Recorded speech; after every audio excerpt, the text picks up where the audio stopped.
I'm Katherine Darden-Miller, and I'm a counselor at Crosswinds Counseling, and today I'd like to talk about work-life balance.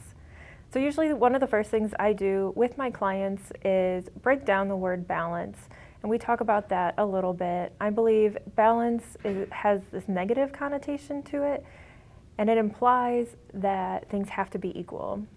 And things aren't always going to be equal when it comes to work and our home life and life after work. So we talk about other words to use. I often recommend the words centered or recommend present, or I ask the client to come up with their own word if they choose.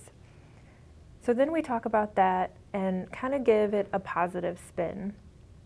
And we talk about being fully present at work and then fully present at home. And we kind of break those down and come up with a really good game plan as to what those look like.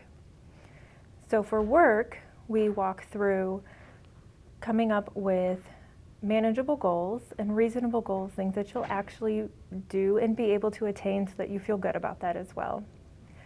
And some of the things we will also talk about within those goals is making sure that we're taking breaks. If you've got a desk job, making sure that you're getting up at least once an hour and you're moving your body and you're taking deep breaths to kind of manage any stress that comes throughout your day.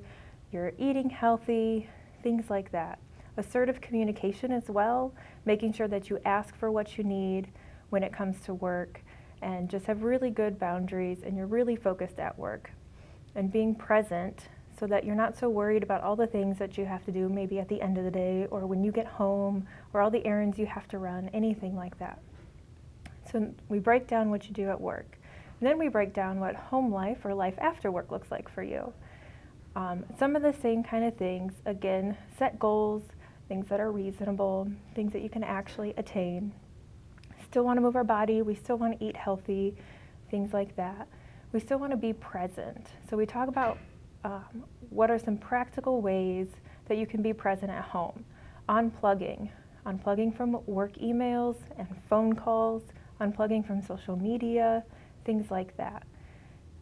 So when it comes to unplugging from work emails or work phone calls, you also want to make sure that you're prepping anybody who may contact you after hours ahead of time and communicating those verbally with anybody who might need to contact you, like these are my boundaries, this is the time I will be available for. Anything after that, I will contact you the next business day. So we really talk through a lot of that, how you can have those conversations if that's a little bit rocky for you. And then some other things that kind of overlap between both work and life after work is making sure you don't overcommit. So maybe practicing saying no, making sure you're saying yes to the things that really bring you joy and things like that. So to kind of summarize, we're going to set goals. We're going to reframe the word balance to something a little bit more positive.